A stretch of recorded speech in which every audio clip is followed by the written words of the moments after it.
matin, je quitte Brienz pour aller à Interlaken. Comme tous les matins, j'ai ma petite côte à faire. Je suis quand même sur le chemin des pèlerins, donc il faut bien qu'ils souffrent le matin un peu avant de partir. Et puis après, je vais joindre au-dessus du lac par un panorama avec, je pense, Interlaken. Il y a la possibilité aussi de passer de l'autre côté, mais je ne l'ai pas fait. J'ai pas pris cette option parce qu'en fait il y a l'autoroute et je pense que ça fera beaucoup de bruit qui monte.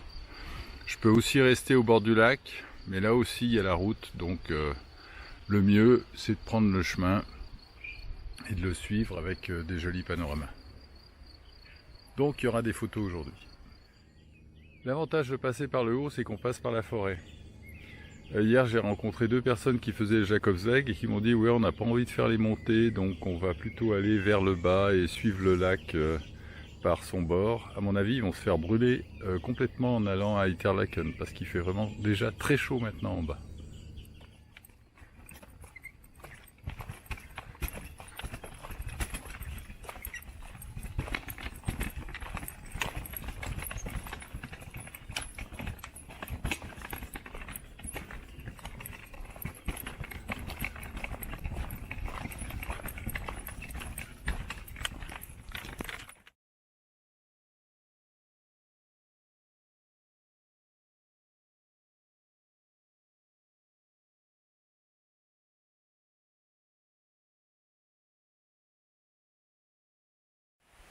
Une chose à pas négliger aujourd'hui, c'est l'eau, parce qu'il fait très chaud, et moi j'ai déjà bu là quasiment une bouteille de 75 centilitres. Donc ce que je vais faire, c'est que je vais remplir ma gourde d'eau avec les moyens du bord, et là j'ai un petit ruisseau qui sera parfait. Mais aussi belle et aussi pure qu'a l'air l'eau en montagne, moi je vous déconseille totalement de la boire directement. Et pour ça j'utilise un petit filtre qui est très bien, quasiment de qualité militaire, qui s'appelle Sauer. Voilà.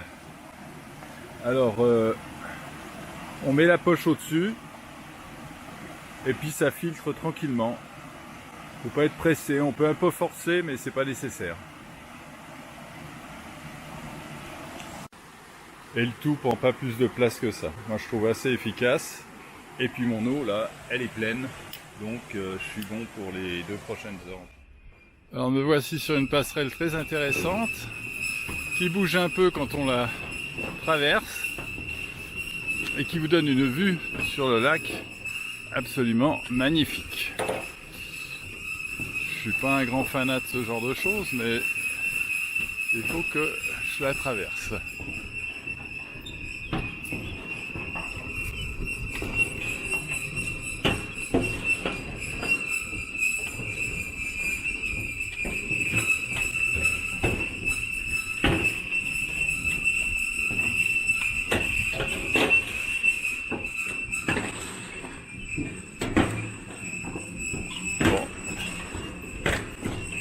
Très intéressant.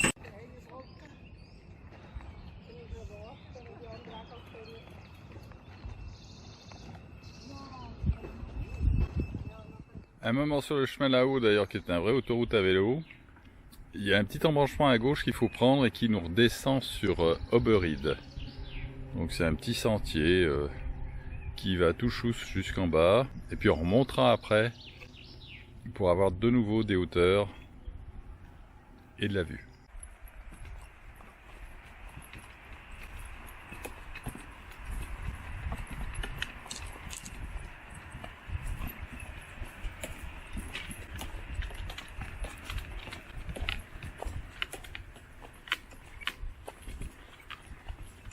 On a rejoint le lac et en fait il y a un petit chemin qui serpente entre les maisons qui sont au bord du lac et le lac lui-même qui est juste derrière.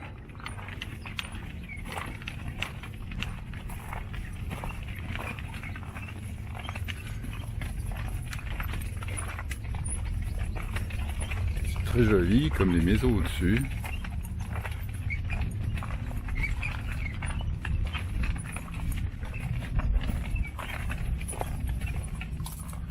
dispose d'une belle vue sur le lac.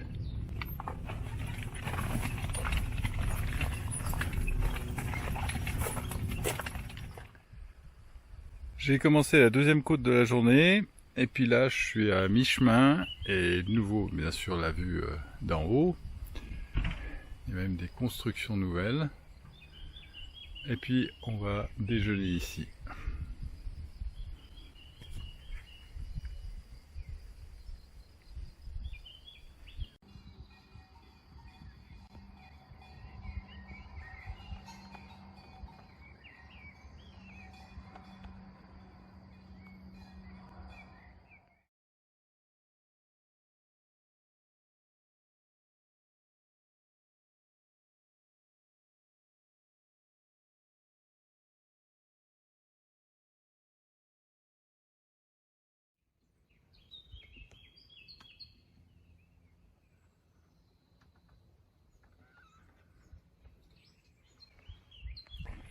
On est arrivé en haut, puis maintenant ça redescend le long d'un panorama vague, comme ils disent ici, c'est-à-dire sur la gauche on a le lac.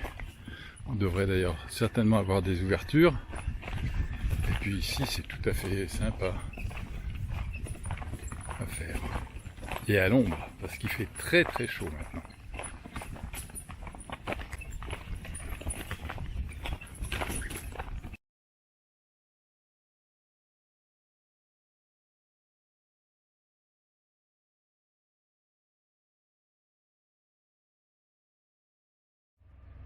En prenant le chemin des rives du lac, je me suis éloigné un peu du chemin original, mais je vais le retrouver un petit peu plus loin.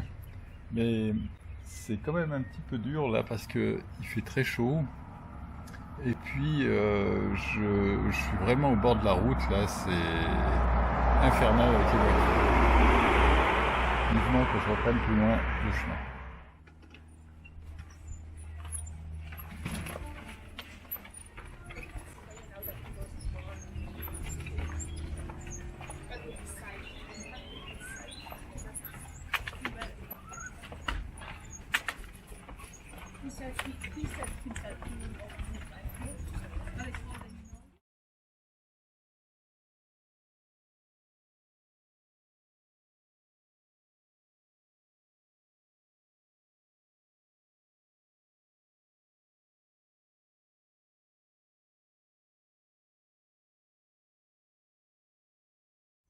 Voilà, je suis à l'entrée d'Interlaken. C'est ici que le lac se canalise. On peut voir.